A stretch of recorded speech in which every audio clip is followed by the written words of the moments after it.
Hello everyone, मैं CA पूजा केला आपका स्वागत करती हूँ मेरे यूट्यूब चैनल में। दोस्तों, आज से हम एक बहुत ही इंटरेस्टिंग टॉपिक स्टार्ट करने वाले हैं, दैट इज कंपनी अकाउंट्स। ये कंपनी अकाउंट्स बहुत इंपॉर्टेंट है आपके अकाउंटेंसी की जर्नी में, बिकॉज जब आप प्रोफेशनल स्टडीज करोगे या फिर जब आप बैचलर्स या मास्टर्स करोगे तभी भी आपको कंपनी अकाउंट्स बहुत ही इंपॉर्टेंट है सारे अकाउंटेंसी की जर्नी में। तो प्लीज एंश्योर दैट ये लेक्चर आप बहुत गौर से सुनिए, बहुत कॉन्सेंट्रेशन से सुनिए, because this is the base of all the corporate accounting जो आप आगे चल के सीखने वाले हो। ठीक है, आज हम देखने वाले हैं दैट बेसिक्स क्या होता है, what do you mean by company accounts, कौन से टाइप के कैपिटल्स होते हैं कंपनी में। आज सब कॉन्सेप्चुअल क्लैरिटी लेंगे बच्चों, एंड देन अगले लेक्चर से मैं सब जर्नल एंट्रीज आपको बहुत अच्छी से समझाने वाली हूँ। तो without any further delay let's get started. देखिए बच्चों, देखिए अभी तक हमने क्लास 11 में देखा था what is a proprietary concern, right, and हमने क्लास 12th में देखा partnership accounts, right, partnership firms हमने बहुत डिटेल में पढ़ा हुआ है, राइट। ये दोनों टाइप के ऑर्गेनाइजेशंस हैं which we are aware of. आज हम एक नया टाइप देखने वाले हैं, दैट इज कंपनी। तो पहले तो मुझे बताइए कंपनी क्यों चाहिए, क्यों बनती है, व्हाई इज इट फॉर्म्ड। तो फॉर एग्जाम्पल, अगर हमारे ये प्रोप्राइटर है लाला जी, हमने देखा है क्लास 11 में प्रोप्राइटर कौन होता है, अकेला ही बेचारा पूरा बिजनेस देखता है, उसी के ऊपर पूरी जिम्मेदारी है बिजनेस करने की, प्रॉफिट या लॉस जो भी होगा बिजनेस से सब सिर्फ लाला जी को ही इस केस में मिलेगा। He is alone responsible for taking all the decisions for the concern, right. तो हमने देखा कि बाबा it is very difficult for one person to run the business, he needs more hands in the business, तो वो एक partnership form कर लेते हैं। For example Lala ji, Bunty and Babli, okay, ये तीनों पार्टनरशिप फॉर्म कर लेते हैं। हमने ये भी देखा दैट पार्टनरशिप फॉर्म कैसे बनती है, कैसे हम उसका अकाउंटिंग करते हैं, ये हमने बहुत डिटेल में अभी क्लास 12 में पढ़ा है। This is a major chunk of our accountancy, जब पार्टनरशिप फर्म्स, इजंट इट। अभी पार्टनर्स में भी क्या हो जाता है बच्चों, जब हमने देखा है एडमिशन है, रिटायरमेंट है, डेथ है, whenever one partner is coming into the business or for some or the other reason a partner retires or a partner dies, तो हर बार आपको रिकॉन्स्टिट्यूशन करना पड़ता है, हर बार you have to go through a lengthy process of accounting, that is the first factor.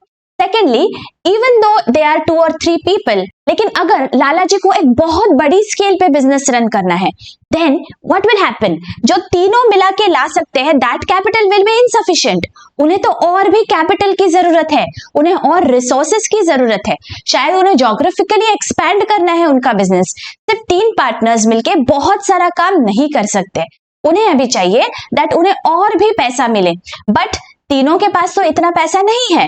For example Lala जी को उनका business expand करने के लिए he needs 1 crore rupees, alright.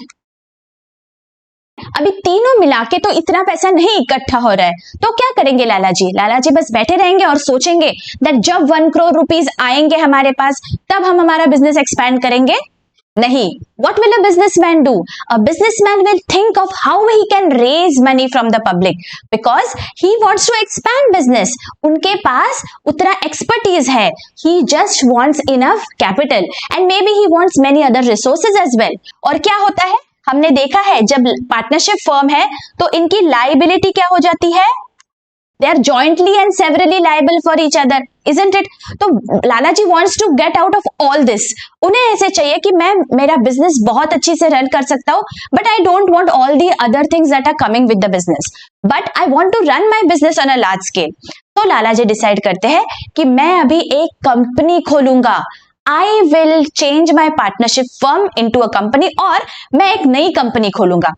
अभी लाला जी डिसाइड करते हैं कि बाबा मुझे बहुत पैसों की जरूरत है, let me form a new company. अभी जब लाला जी कंपनी को फॉर्म करते हैं, he has to first get the company registered, ठीक है। हमने पार्टनरशिप फॉर्म में क्या देखा, पार्टनरशिप का रजिस्ट्रेशन इज नॉट कंपलसरी, लेकिन अगर आप कंपनी फॉर्म कर रहे हो तो आपको उसे रजिस्ट्रार के पास जाके रजिस्टर कराना पड़ता है, एंड आपको कंपनीज एक्ट के जो भी रूल्स है वो आपको फॉलो करने पड़ते हैं, okay, this is compulsory for all the companies. तो अभी what will Lala ji have to do, Lala ji will have to follow what has been written in the Companies Act and he has to get himself registered, his company registered under the ROC, that is Registrar of Companies. Okay, that is the first step that he does. लेकिन ये करने के बाद उन्हें Memorandum of Association, Articles of Association ऐसे बनाने पड़ते हैं. What do you mean by Memorandum of Association? हम इसे बोलते हैं MOA in short form and Articles of Association, AOA. ये दोनों क्या है? These are very important documents for a company. MOA क्या है? In short, it gives us the entire history, entire objectives, features, etc. about the company. कि बाबा ये company क्या करने वाली है, कंपनी का नाम क्या होगा, ये रजिस्टर्ड ऑफिस क्या होगा, करने क्या वाली है कंपनी, पूरे फीचर्स कंपनी के बारे में everything in detail will be mentioned in the Memorandum of Association. Articles of Association क्या है? Articles of Association lays down the rules and regulations जो कंपनी को फॉलो करने हैं. बट Memorandum of Association ये एक बहुत ही इंपॉर्टेंट डॉक्यूमेंट हो जाता है जब हम कंपनी बनाते हैं. अभी कंपनी को क्या करना है? उसे तो पब्लिक से पैसा रेज करना है. फॉर एग्जाम्पल, कंपनी का ये जो टोटल शेयर है, जैसे हमने पार्टनरशिप में देखा था, we are divided into 3 or 2 or whatever, जितने भी नंबर ऑफ पार्टनर्स है. Now this is the share of the company, but company को बहुत ज्यादा पैसों की जरूरत है, 1 crore रुपीज. करेक्ट? क्या 4 लोग या 5 लोग मिलके इतना पैसा शायद नहीं इकट्ठा कर पाए, ज्यादा लोगों की जरूरत है. तो अभी वो क्या करेंगे? इस जो कैपिटल है उनका, इसे वो बहुत छोटे छोटे इक्वल पार्ट्स में डिवाइड कर देंगे. ये अभी इक्वल दिख नहीं रहे हैं, but you all assume that this is equal. Okay, ये जो कैपिटल है कंपनी का, it has to be divided into equal parts.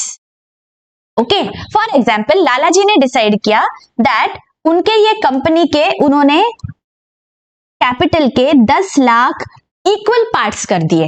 तो ये जो 10 लाख इक्वल पार्ट्स में उन्होंने कंपनी के कैपिटल को डिवाइड किया, इसे हम हमारे टर्म्स में बोलते हैं this is a share of the company. ये क्या है? दिस इज अ शेयर, ये हिस्सा हो गया, इजंट इट?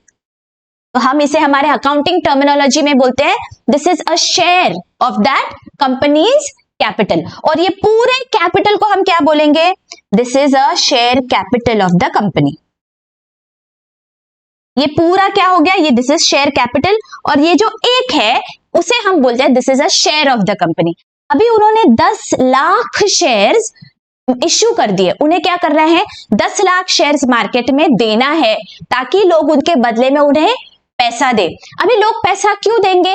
अगर मुझे पता चला कि भाई लाला जी ने ऐसी कंपनी खोली है and Lala ji is asking for money, he has issued shares. हम क्या बोलते हैं? Look at the terms that I am using. He has issued shares. इसे हम हमारे टर्मिनोलॉजी में एक और वर्ड यूज करते हैं जिसे हम बोलते हैं इनिशियल पब्लिक ऑफर. इसे हम बोलते हैं शॉर्ट में IPO.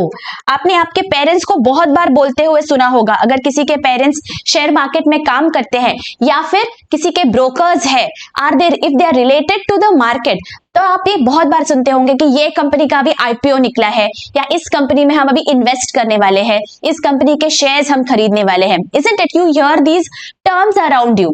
तो ये क्या होता है? लाला जी ने अगर सबसे पहली बार मार्केट में गए हैं एंड लाला जी ने एक इश्यू कर दिए उनके शेयर्स इनिशियल, तो उसे हम बोलते हैं इनिशियल पब्लिक ऑफर. जब वो ऑफर कर रहे हैं, when you offer something to others, you are offering your shares to the public, ताकि वो आपके शेयर्स में पैसा डाले, इन्वेस्ट करे. So that is when you say that मैंने मेरी कंपनी का IPO निकाला है, इनिशियल पब्लिक ऑफर दिया. अभी लाला जी ने 10 लाख शेयर्स कंपनी का ऑफर निकाला. अभी मुझे बताइए, ये लाला जी के लिए क्या हो गया? ही हैज इश्यूड दिस मच. अभी कंपनी ने ये IPO कर दिया. अभी मुझे बताइए, कोई भी पब्लिक कंपनी में पैसा डालेगी क्यों? हमें पहले पता तो होना चाहिए भाई ये कंपनी करती क्या है, ये कंपनी हमारे पैसों से क्या करने वाली है. What is the need of raising so much money and why I as an investor should invest money in that company. Because अगर हम कहीं पे भी इन्वेस्ट कर रहे हैं पैसा, तो हम क्यों इन्वेस्ट करेंगे? हमें उसके बदले में कुछ मुनाफा होना चाहिए, isn't it? only then I will give my money to somebody else. अगर वो मेरे 10 रुपए का 12 रुपए या 15 रुपए या 20 रुपए मुझे करके देगा, then I will give that 10 rupees to him. अगर मुझे मेरे 10 रुपए का कोई 8 रुपए करके दे दे या 5 रुपए, I am not going to invest in that company. तो ये कंपनी क्या करेगी, वो पैसों से इसके डिटेल दिया होता है, उसे हम बोलते हैं प्रोस्पेक्टस. ठीक है, और ये जो प्रोस्पेक्टस है इसमें एक फॉर्म होता है, उस फॉर्म को हम बोलते हैं एप्लीकेशन फॉर्म. ये फॉर्म हम फिल कर सकते हैं and then you apply for the shares in the company. ठीक है, look at the words that I am using. आप अप्लाई कर रहे हो, कंपनी ने पहले तो शेयर्स इशू किए and you are now applying. See, company has issued shares. कितने शेयर्स इशू किए? 10 लाख. ठीक है, पब्लिक क्या करेगी? पब्लिक वो फॉर्म भरेगी and public is going to apply for the shares.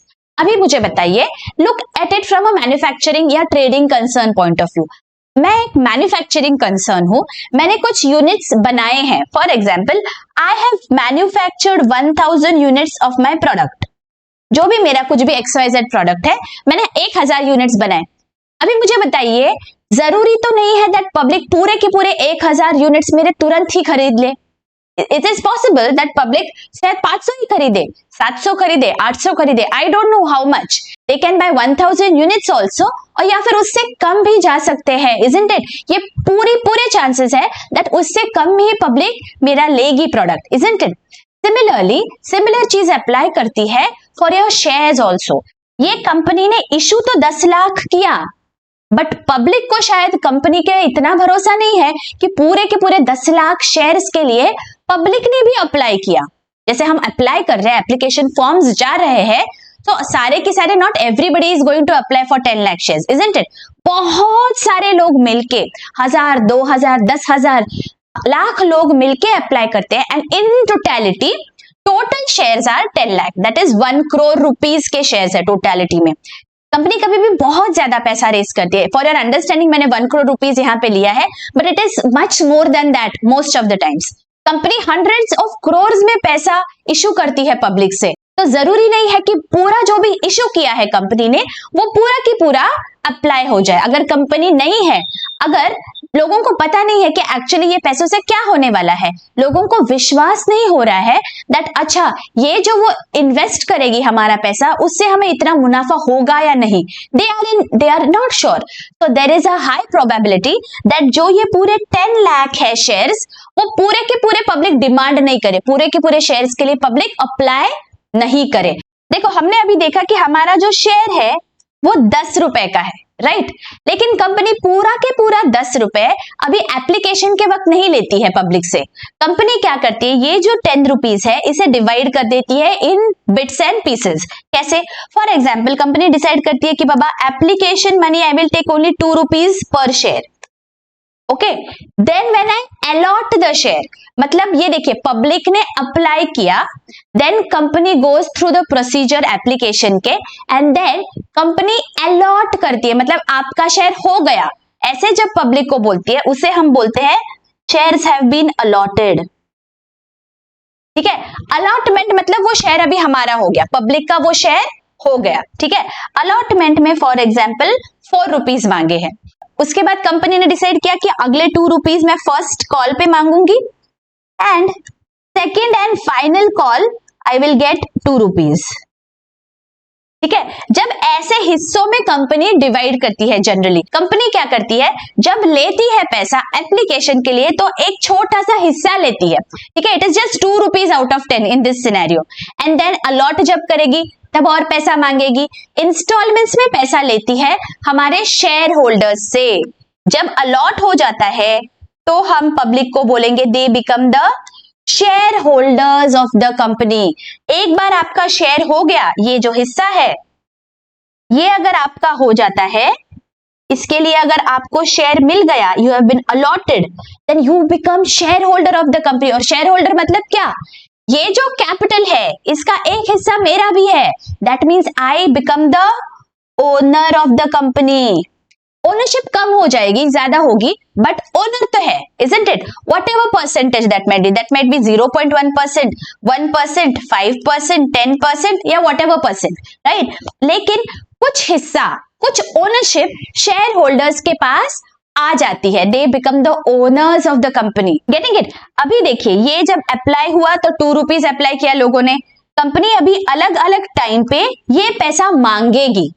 For example company decide करती है दैट ओके, एप्लीकेशन मैंने 1 जनवरी 2020 को लिया, after all my process was done, I am allotting the shares से on 1 February 2020. Okay, and then first call, मतलब और पैसे की अगर कंपनी को जरूरत पड़ी तो कंपनी ने फर्स्ट कॉल किया 1 March 2020. ठीक है, इतना कंपनी ने कॉल किया, 2 रुपीज अभी कंपनी ने पेंडिंग रहने दिए हैं. कंपनी ने सोचा है कि बाबा जब कभी मुझे पैसों की जरूरत पड़ेगी, that time I will ask for 2 rupees from the share holder. तो ये तो कंपनी ने पेंडिंग रख दिया, और सिर्फ इतना ही कंपनी ने पैसा कॉल किया. See what is the term, we say that company has called for 2 + 4 + 2. How much is this? 8 rupees. 8 rupees per share company ने कॉल किया है. ठीक है, these are the terms that we are going to use and understand here. 8 rupees per share company ने call किया, और अगर सारे शेयर होल्डर्स ने भी 8 रुपीज पे कर दिया तो हम बोलते हैं कि बाबा सबने पे किया है 8 रुपीज. ओके, और ये जो कंपनी ने कॉल नहीं किया है, 2 रुपीज रहने दिया है ना, इसे हम बोलते हैं this is the uncalled capital. Per share की बात हो रही है, हाँ, 2 रुपीज. अनकॉल्ड अमाउंट कितनी है? 2 rupees per share. Are you getting it?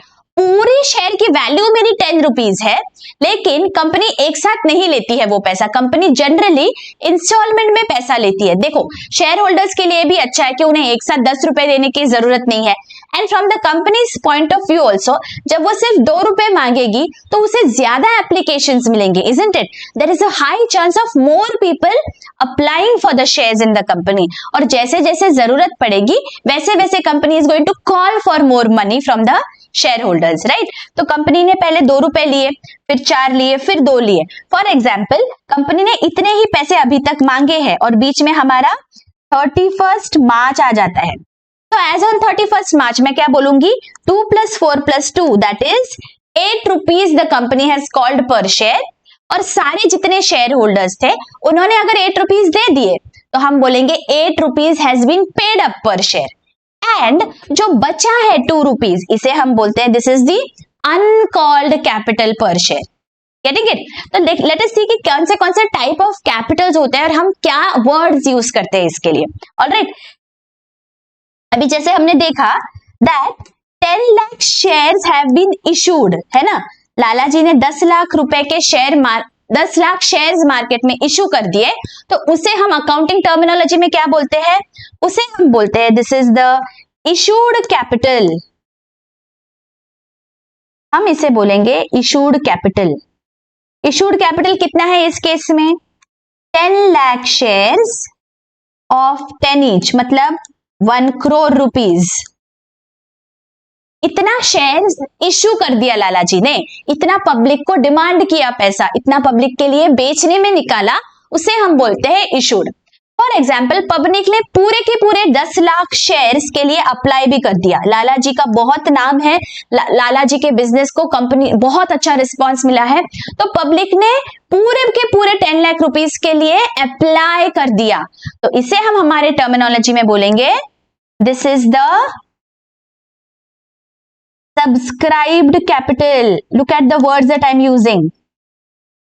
Subscribe किया, इसका मतलब इतना पब्लिक ने अप्लाई किया, इतना पब्लिक ने डिमांड किया है आपसे.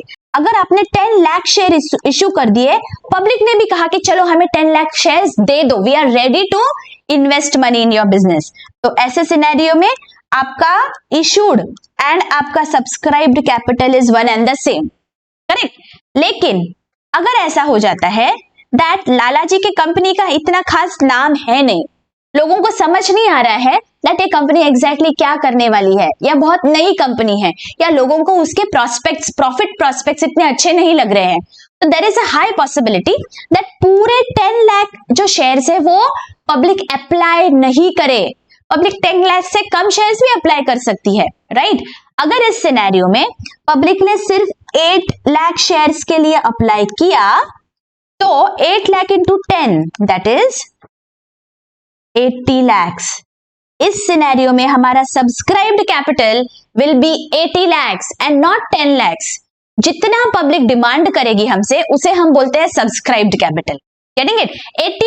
8 लाख शेयर्स के लिए अगर डिमांड किया तो subscribed capital has become 80 lakh.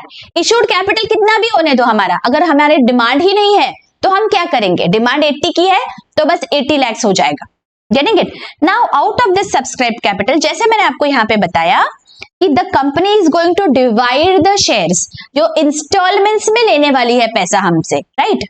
अभी अगर यहाँ पे कंपनी ने कॉल कितना किया है? 8 रुपीज. कॉल किया मतलब डिमांड किया पब्लिक से, जो भी शेयर होल्डर्स थे, शेयर होल्डर्स को बोला कि बाबा पैसा दो.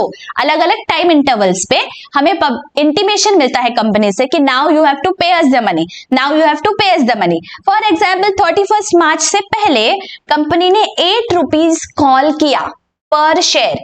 तो इस सिनेरियो में हम क्या बोलेंगे? The called up capital. See what are the words that are being used. Called up capital of the company is how much? कितना कॉल किया है? It is 8 rupees per share. और सब्सक्राइब कितना हुआ था? 8 लाख. तो 8 lakh into 8 rupees per share, that is 8 8 are 64. 64 lakhs becomes the called up capital as on 31st March 2020. ठीक है, फ्यूचर में तो कॉल करने वाली है company, but right now when I am making the balance sheet, अगर कंपनी ने सिर्फ 8 रुपए का ही कॉल किया है तो फिर 8 रुपए का ही आपको कॉल्ड अप कैपिटल में लिखना पड़ेगा. You are not going to write 10 rupees there. Are you getting? पहले तो इश्यूड कैपिटल हमने देखा, फिर हमने सब्सक्राइब्ड देखा, अभी कॉल्ड अप कैपिटल देखा है. ओके, कंपनी ने जितना पैसा पब्लिक से मांगा है उसे हम बोलते हैं कॉल्ड अप कैपिटल. अभी कॉल्ड अप कैपिटल में से जितना पैसा पब्लिक ने एक्चुअली दे दिया, शेयर होल्डर्स ने एक्चुअली दे दिया कंपनी को, उसे हम बोलते हैं paid up capital. For example ये 8 लाख रुपीज के शेयर में से 8 रुपीज मांगे हैं, ठीक है, कंपनी ने 8 रुपीज मांगे और पब्लिक ने भी 8 रुपीज कंपनी को खुशी खुशी दे दिए, तो हम बोलेंगे इस केस में हमारा paid up capital is same as my called up capital. Company ने कॉल किया और यहाँ पे पब्लिक ने भी उतना पैसा कंपनी को दे दिया, तो यहाँ पे paid up capital and called up capital is one and the same, right? But हमेशा ऐसा नहीं होगा. There is a high possibility that कोई शेयर होल्डर्स आपको वो पैसा नहीं दे, तो उस केस में हम कैसे दिखाते हैं? Let us see. For example हमारे किसी के पास शेयर्स है 10,000 शेयर्स. ओके, उसने जो हमारा फाइनल कॉल है 2 रुपीज का, उतने पैसे दिए नहीं है, उसके पास वो पैसा नहीं होगा, तो he has not given that money to the company. तो ऐसे केस में हम क्या करेंगे? लेट अस फर्स्ट कैलकुलेट कितना पैसा उसने नहीं दिया. 10,000 इंटू 2 दैट इज 20,000 रुपीज. तो हम कैसे शो करते हैं हमारे बैलेंस शीट में?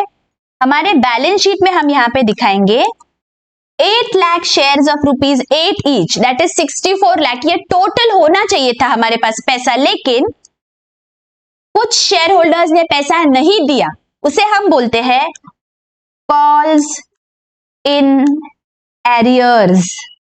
एरियर्स मतलब वो पैसा कंपनी के पास अभी तक पहुंचा नहीं है. कितने शेयर्स? 10,000. और how much is the pending amount? 2 rupees. So total is 20,000 rupees. तो हमारा एक्चुअली पेड अप कैपिटल अभी कितना आ जाएगा?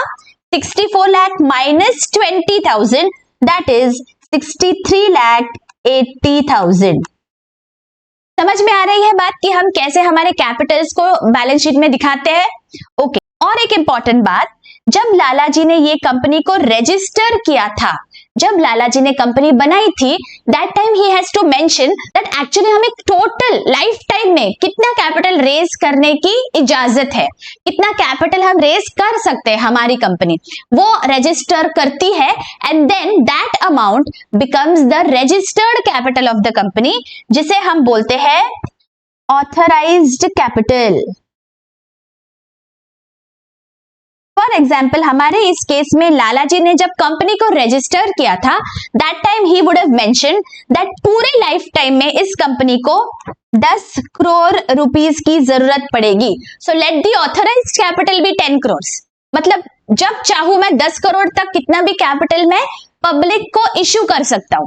एट प्रेजेंट में भी उनको सिर्फ 1 करोड़ रुपीस की जरूरत है, लेकिन जो टोटल शेयर जिससे उन्होंने रजिस्टर किया है उनकी कंपनी को, उसे हम बोलते हैं authorised capital of the company. Getting it? तो हम अभी ब्रीफ में वापस एक डायग्राम बना के देख लेते हैं सारे कैपिटल्स कैसे होते हैं। सबसे पहला आता है आपका ऑथराइज्ड कैपिटल।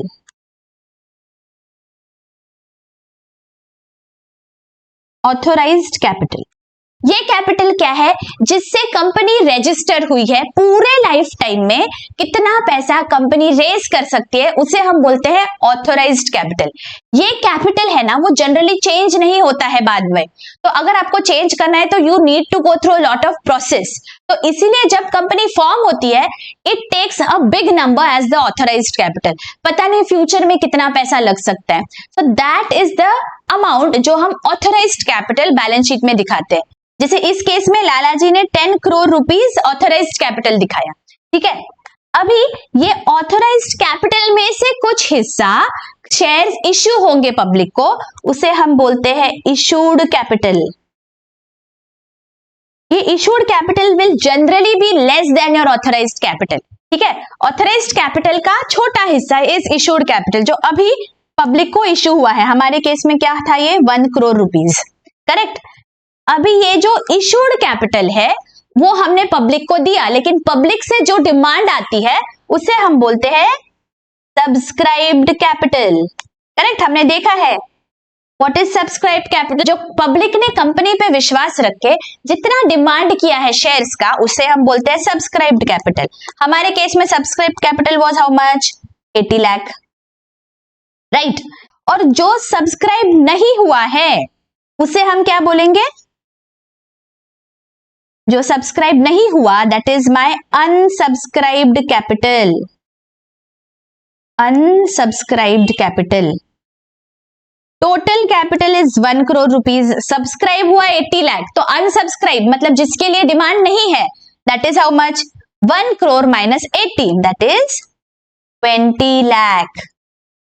Getting it? आपका जो टोटल इशूड कैपिटल है that is divided into 2 parts, subscribed and unsubscribed. ऐसे हो सकता है दैट आपका जो टोटल इशूड कैपिटल है and subscribed capital that is one and the same, ठीक है। अगर वैसे हुआ तो अनसब्सक्राइब्ड कुछ भी नहीं रहेगा, लेकिन अगर आपका इशूड और सब्सक्राइब्ड सेम नहीं है तो there is going to be some portion that is unsubscribed capital, right. Similarly subscribed capital को भी हम 2 पार्ट्स में डिवाइड कर सकते हैं। व्हाट? सब्सक्राइब किया, उसमें से कितना कॉल किया उसे हम बोलते हैं कॉल्ड अप कैपिटल। हमने ऊपर के सिनेरियो में देखा, देखिए कितना कॉल्ड अप था? 64 लाख। तो यहां पे हम लिख देंगे हमारा called up capital was 64 lakh, right. देखिए सब्सक्राइब्ड कैपिटल और कॉल्ड अप कैपिटल में डिफरेंस है, इजंट इट? कितना है difference? 80 minus 64, that is how much? 16 lakh. तो ये 16 लाख को हम क्या बोलेंगे? This becomes my uncalled capital. समझ में आ रही है बात? जितना कॉल किया उसे हम कॉल्ड अप बोल देंगे, और जितना अभी फ्यूचर में कॉल करने वाले हैं उस अमाउंट को हम बोलेंगे this is my uncalled capital. Now there is a high possibility कि जो हमारे शेयर होल्डर्स है, जितना हमने कॉल किया पूरा के पूरा पैसा हमें दे दिया। तो ऐसे सिनेरियो में हमारा called up and paid up capital is going to be the same, okay. अगर 64 लाख मांगे और शेयर होल्डर्स ने 64 लाख दे दिए कंपनी को, तो हमारा paid up capital and called up capital will be one and the same, right. लेकिन हमने ऊपर वाले एग्जांपल में देखा that there were a few share holders जिन्होंने पूरा पैसा नहीं दिया, तो पैसा कितना आया? 6380। तो यहाँ पे हमारा पेड अप कैपिटल इज 63,80,000, और जो बचा दैट इज 20,000 उसे हम बोलते हैं, जो पेड अप नहीं है उसे हम क्या बोलेंगे? calls in arrears. See, remember all these terms. ये मैंने आपके लिए ये डायग्राम बनाया है बच्चों, for you all to clearly understand the concept of capitals. हमारा टोटल कैपिटल क्या होता है, इशूड क्या होता है, ये देखिए. इफ यू वांट आप इसका स्क्रीनशॉट ले लो. This is very very important. अगर एग्जाम में आता है या फिर फ्यूचर में भी यू शुड अंडरस्टैंड दैट जो अलग अलग टाइप्स के कैपिटल क्या होते हैं वो क्या होता है. इसीलिए मैंने ये पूरा डायग्राम आपको दिखाया है so that it becomes very easy for you all to understand. Is this very very clear? Okay, now there are primarily two types of shares that are issued by the company. वो कौन से है? एक होता है equity shares और एक होता है प्रेफरेंस शेयर्स. अभी ये क्या है? Preference shares. As the name suggest, इनको प्रेफरेंस मिलेगा. किस चीज में प्रेफरेंस मिलेगा? जब भी कंपनी डिविडेंड देती है, जब भी हमारा जो 10 रुपीज का शेयर है ना, उस पे हमें कुछ डिविडेंड मिलता है. That is the income for the share holders. तो वो जो डिविडेंड कंपनी देगी वो प्रेफरेंस शेयर होल्डर्स को पहले मिलेगा और सबसे आखिरी में इक्विटी शेयर होल्डर्स को मिलेगा. तो इसलिए उन्हें हम बोलते हैं प्रेफरेंस शेयर्स. मतलब ये पर्टिकुलर जो ग्रुप ऑफ शेयर होल्डर्स है, इन्हें पहले आप दे दो डिविडेंड और अगर कुछ पैसा बचा तो फिर आप इक्विटी शेयर होल्डर्स को दो. ऑलराइट, तो प्रेफरेंस शेयर होल्डर्स को एक फिक्स्ड परसेंटेज से हमेशा डिविडेंड मिलता है. ओके, तो इनका जो रिस्क है वो भी as compare to equity share holders कम हो गया, right? Because equity share holders को पता ही नहीं है डिविडेंड मिलेगा भी या नहीं मिलेगा, लेकिन प्रेफरेंस शेयर होल्डर्स को पता है कि अगर पैसा है कंपनी के पास तो डिविडेंड हमें सबसे पहले मिलने वाला है. ठीक है, और दूसरी बात, जब भी वाइंडिंग अप होता है कंपनी का, तब वापस जो भी प्रेफरेंस शेयर होल्डर्स है उन्हें पहले पैसा लौटाया जाता है and then equity share holders को लौटाया जाता है. तो फिर आप बोलोगे भाई अगर प्रेफरेंस शेयर होल्डर्स को डिविडेंड भी मिल रहा है सबसे पहले और वाइंडिंग अप में भी पैसा मिल रहा है, तो why will anybody by equity shares? हम तो प्रेफरेंस शेयर्स ही बाय करेंगे, right? This seems logical, right? लेकिन हमने देखा है अगर रिस्क ज्यादा ले रहे हैं तो रिटर्न्स भी ज्यादा मिलने के मोस्टली चांसेस होते हैं. तो जो इक्विटी शेयर होल्डर्स होते हैं, though there risk is there that you are not sure कितना पैसा मिलेगा, लेकिन if the company is doing very well तो there is a high chance that equity share holders का जो डिविडेंड है that is going to be much more than the preference share holders. So that is the reason जब हम invest करते हैं किसी company में, we have to do a lot of research. इसलिए लोग ऐसा पूरा के पूरा कंपनी में डिपार्टमेंट्स होते हैं ये सिर्फ एनालाइज करने के लिए दैट कौन से कंपनी के कौन से शेयर में पैसा डालना चाहिए. There are people, there are experts who are sitting down and analysing things every day to ensure that ये जो पैसा हम इन्वेस्टर्स डालेंगे वो पैसा डूबे नहीं और the investor should get highest returns on their money. ठीक है, तो there is a lot of research that goes into it. I hope ये बहुत अच्छे से समझ गया है.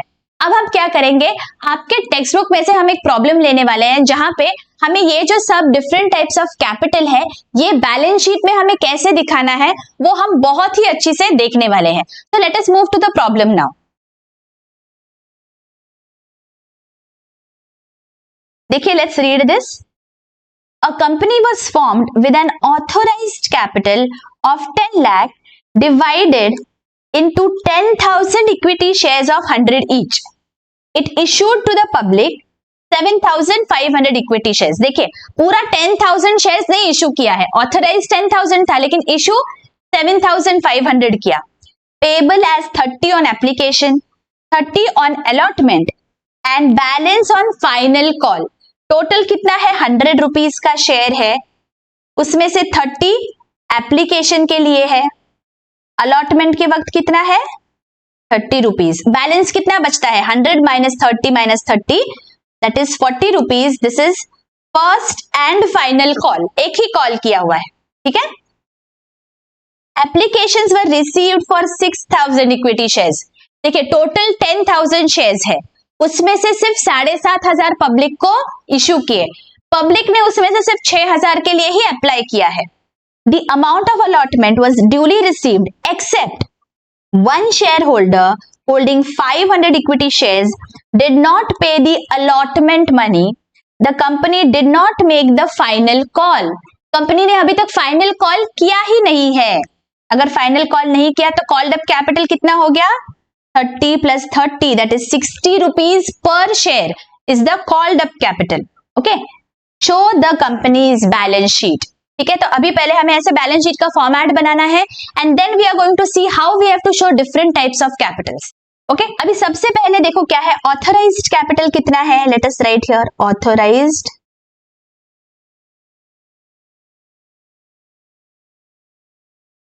capital. What is the authorized capital?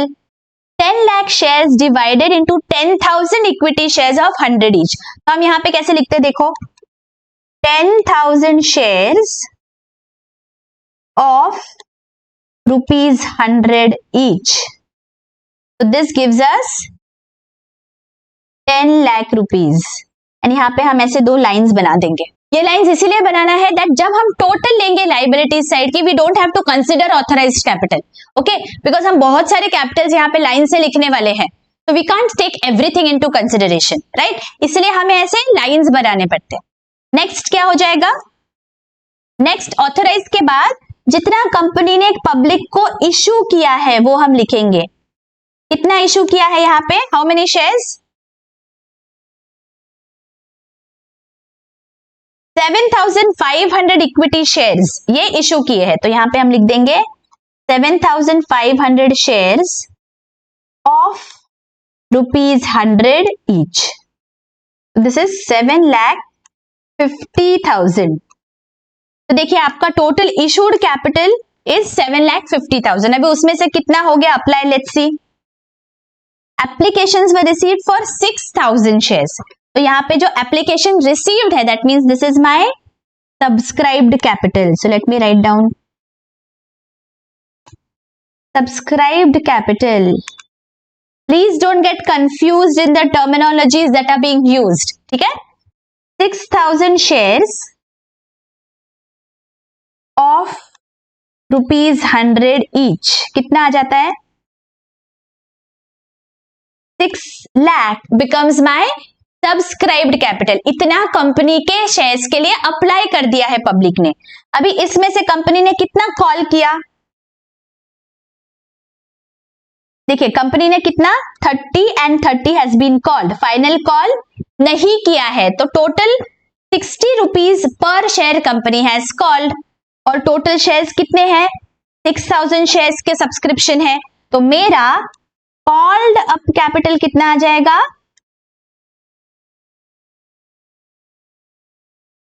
6,000 shares. देखिए जो सब्सक्राइब्ड शेयर्स है वही आगे आपको लिखना है. 6,000 shares into how much is पर शेयर, ₹60 ईच. ऑलराइट, आगे का 40 रुपीज का कॉल नहीं हुआ है, सो 6 6 36, 3,60,000 इतना कॉल किया है. देखो यहाँ पे हमने देखा है 60 रुपीज इज द कॉल्ड, लेकिन पूरा कॉल्ड अप पे नहीं हुआ है. See what has been given, amount of allotment was duly received except one shareholder holding 500 equity shares did not pay the allotment money. allotment पे कितना है पर शेयर, 30 रुपीज. अभी जिसके पास 500 शेयर्स थे उसने 30 रुपीज पे नहीं किए, तो कितना पैसा आना बाकी है, 15,000 रुपीज ये पैसा आना बाकी है. इसे हम क्या बोलते हैं हमारे टर्मिनोलॉजी में, इसे हम बोलेंगे कॉल्स इन एरियर्स. कंपनी ने मांगा लेकिन उतना पैसा शेयर होल्डर ने नहीं दिया, that becomes my calls in arrears. तो यहाँ पे देखिए हम कैसे दिखाएंगे इसे, paid up capital. Now paid up, how I am going to write, 6,000 shares of ₹60 each. 6 6 36, so 3,60,000 ये मैंने इनर कॉलम में लिखा है. And now I am going to deduct calls in arrears. 500 shares पे 30 rupees per share, 5 3 15, 15,000 is calls in arrears. So total paid up is how much, 360 minus 15, that is 3,45,000. ये हमारा paid up capital है। Now जब हम total करेंगे balance sheet का, हम सिर्फ पेड अप कैपिटल ही टोटल करते हैं, बाकी के जो ऊपर वाले कैपिटल्स है वो हमें सिर्फ इंफॉर्मेशन के लिए दिया है, हमें वो टोटल में नहीं ऐड करना है। So now when I am doing the total of my balance sheet, I am just going to write down 3,45,000।